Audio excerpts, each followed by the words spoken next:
Hello everyone, Hachadino over here, and as you always know, we have a cool sheet that we use to do the videos of Sublety. It's this one.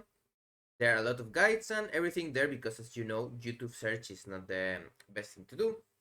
And this video is going to be about Trickster E Mythic Plus. That's also another build for Deathstalker now, after the patch. But we're going to talk about the Trickster build that we have. It's this one. There is also another one with Dark Brew, but I actually don't recommend it that much because you have less defensives and the damage is almost the same. You can play that one, but let's say that it's not that important. Now, why do we play Trickster? It's because of this talent, Nimble Flurry. Sadly, it's bugged and it does less than intended, 40% instead of 50, but it's still quite good. You also have some cool things like you take less damage from phased targets, and as you know, when you use secret technique, you apply phase to everything, so you are quite tanky. For other things, Coup de Grace and Thousand Cuts is just something you don't play around that much. And for the rotation, if you go into a pool and it's the first pool of the dungeon, if you don't already know, there are some dungeons that are like overworld ones, and you can drop, for example, a turnip or one of these three toys. You just put it there, and then you get a slice and dice before the key begins. It's quite good because that way you kind of forget about slice and dice forever.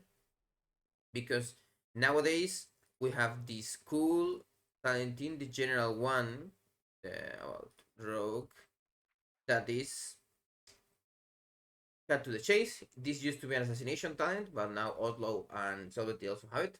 So if you have a slice and dice up and you use Eviscerate, you're going to get those extra slice and dices. Now, what you are going to do in a pool, you can, depending on the number of targets, if it's 4 or 5, you can open with a Storm and then Rupture and then Storm, Flagellation, Rupture, and go into cooldowns. But sometimes that even is too much for keys.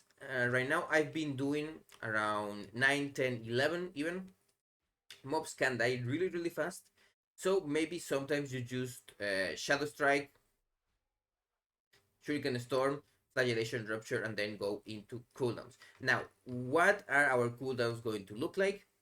It's the same thing as single target. You are going to triple dance, if possible, of course. If you see that the mobs are already like at 10% HP, don't use the last dance. You save it for the next pull, and you can double dance on that one.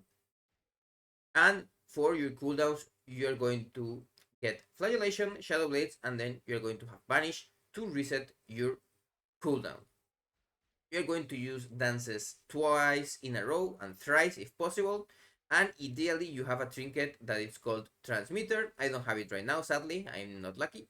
But Scar Disgrace, Concoction Kiss of Death, or the Ascendancy Serum work to get extra damage on the pool. There's also one on the this week, the Ulver one, that also gives agility, kind of decent. Now I'm going to do the opera that you would do. Like, you can use Shadow Strike, but it's nothing crazy, and the only thing that you will do is put Find Weakness for sure on your main target. So you will see which one is the one that you want to focus, and then you will Shadow Strike, Shuriken Storm, and then Rupture. Shuriken Storm, Rupture. I use Blade there to get the extra points, but you can do those wherever. Then remember to use Vanish just after you do the place. And there's also another trick that I find kind of cool. You can use Secret Technique and go into dance, and then it's going to be good for damage. Now I used my 3 dances, and then after you use all dances, then you will go around and put Rupture on everything. And then, as you can see, I have my next dance ready, and I would do that. Of course, pools usually don't live that long, but this is usually what you would do. Now, another trick that I recommend is, for example, on bosses, enter bosses with at least one Vanish charge. What does that mean? That means that even if you use your cooldowns every 1.5 minutes in another pool or something like that, don't use Vanish if the boss is close, like if it's like 1 minute or less into going it. So even if you don't have cooldowns like Flagellation and Shadow Blades at the beginning of the pool of the boss, you can get at least two of them, because you are going to use your cooldowns and then reset them a little bit with Vanish. And if the boss lasts like 2 minutes or something like that, or 2.5 minutes, you can get two set of cooldowns into that boss. I'm going to also put a clip afterwards, and I'm going to do a short video about that. But this is basically what you would do in Mythic Plus as Trickster. Now, if you like this video, remember to like, subscribe, and everything. Have a nice day, and I'll see you on the next video.